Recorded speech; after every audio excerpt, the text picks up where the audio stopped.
Y yo no entendía, decía, ¿por qué estarán aplaudiendo? Si yo estoy viendo... Claro, lo que pasa es que en el lugar donde estaba, esa gente es contraria, era contraria al político que estaba en el poder. Y desde luego a aquello le gustó tanto, como eso era lo que había dicho él en uno de sus últimos discursos, pues.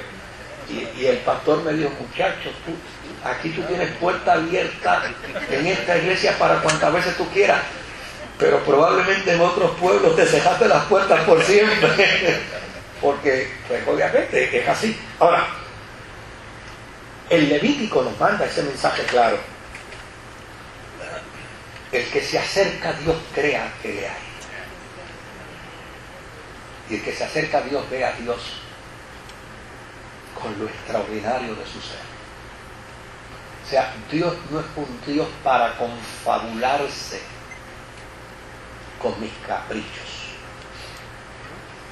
¿Ves? Dios es un Dios al que yo le planteo mis inquietudes, y después que se las planteo, son humanos, tengo que escuchar la opinión de él, porque probablemente sea diametralmente opuesta a mi planteamiento. Pero yo no puedo pretender. Por eso yo me topo con una gente que tienen unas ideas y después que desarrollan la idea buscan un texto en la Biblia para que les apruebe la idea. Entonces, lo extraordinario es que el texto está fuera de contexto. De hecho, aquí por Utuado, por el pueblo tuyo, una vez hubo uno que dijo que él tenía derecho a tener todas las mujeres que quisiera porque él había leído en la Biblia que los grandes hombres de Dios, que se murió, sí, lo mejor que hizo fue eso. Estoy esperando que resucite todavía. Y él podía tener el derecho, porque pues eso es sacar el texto de contexto, ¿ves? Porque entonces se respeta a Dios. O sea, ya lo que Dios dice no es lo importante, es lo que yo digo buscando alguna expresión de Dios para que avale lo que yo he dicho. Y el Levítico nos presenta un concepto tan elevado de Dios, porque aquí todas las reglas las establece Dios y nadie más. El segundo planteamiento es la exigencia de una actitud santa ante un Dios santo. O sea, ese argumento que a veces los seres humanos utilizamos, Dios sabe quién soy yo y Dios sabe cómo yo soy. Esa manera de pretender justificar mi conducta como resultado de la bondad de Dios. No. O sea, Dios le dijo a Israel, mira, yo soy santo. ¿Tú quieres andar conmigo? Tienes que ser santo. No puede haber una reconciliación entre tú y yo si tú eres como te da la gana y yo soy santo. No. Tú tienes que ser santo como yo lo soy. El tercer planteamiento es una invitación al pueblo. Fíjese que en el Levítico hay una invitación de que el hombre sepa separar lo santo de lo vil. Y yo creo que el Levítico es un buen recurso para ver esto.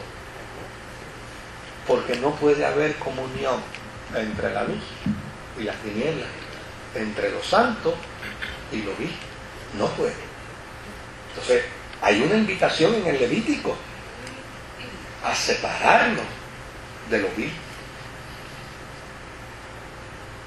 El cuarto, la cuarta vigencia que podemos ver en el Levítico es una invitación a tener compasión por los débiles, por las viudas, por los huérfanos y por los menesterosos. Fíjese que dentro de las reglas del Levítico, en el capítulo 19, Levítico 19, en el verso 9 y el verso 10, Levítico 19, verso 9 y verso 10 dice: cuando ciegues la mies de tu tierra, no cegarás hasta el último rincón de ella, ni espigarás tu tierra cegada, y no rebuscarás tu viña, ni recogerás el fruto caído de tu viña. Para el pobre y para el extranjero lo dejarás. Yo, Jehová, vuestro Dios. O sea, Dios estableciéndole pautas a Israel y diciéndole: oye, cuando vayas a cortar un racimo de guineo, Deja tus guineitos aquí. O sea, deja que el pobre coma. Deja que el menesteroso coma. O sea, en el Levítico hay una gran verdad que está escondida sobre eso. O sea, ¿qué aplicación puede tener el Levítico para mí? Esa. O sea, chico, no procures llegar al punto de la usura, de que todo sea para ti. Si no procura también que tu bendición sea compartida con los otros. O sea, deja que los demás también disfruten y deja que los demás también coman. Así que el Levítico tiene esa referencia para nosotros.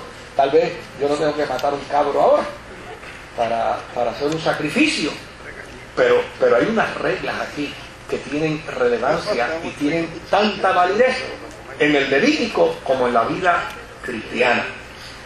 Y el quinto planteamiento que yo encontré, usted puede encontrar muchos más.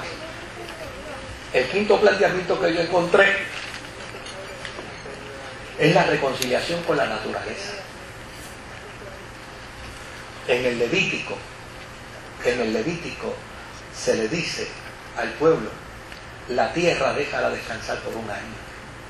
Chico, no seas tan abusador con la naturaleza. Y yo quiero decirle algo a ustedes. Nosotros somos víctimas de una corriente industrializada.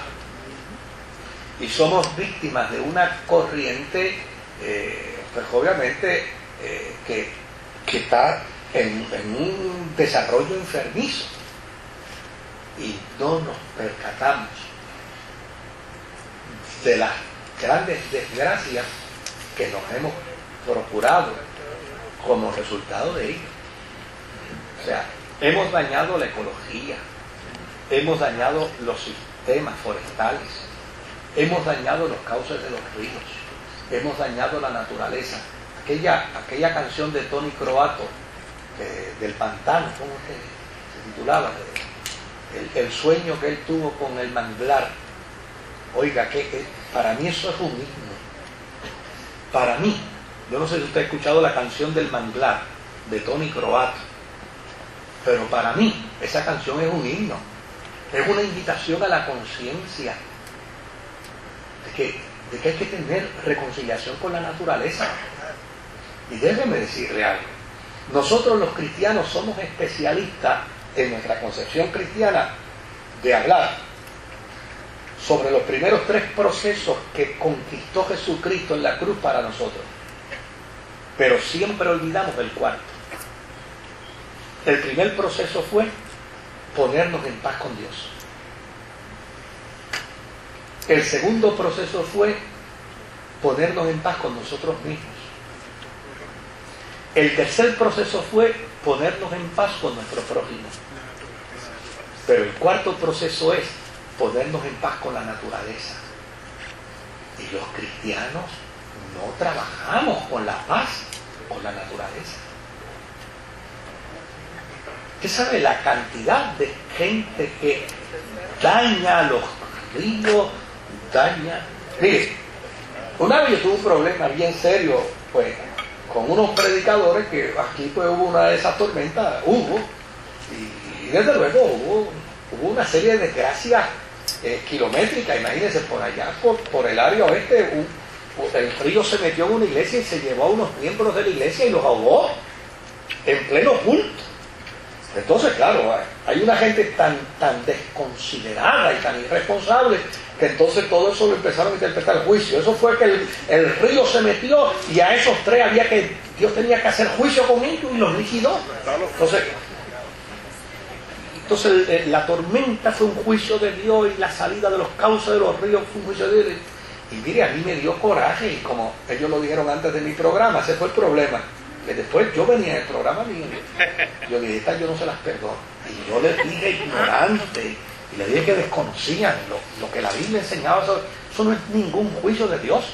O sea, nosotros no tenemos culpa de que, claro, pues disfrutamos de las grandes virtudes del Caribe, pues tenemos que también enfrentar las crisis que vivir en el Caribe tiene. Y una de esas crisis, pues, es la temporada de huracanes y de tormentas. Por eso no lo podemos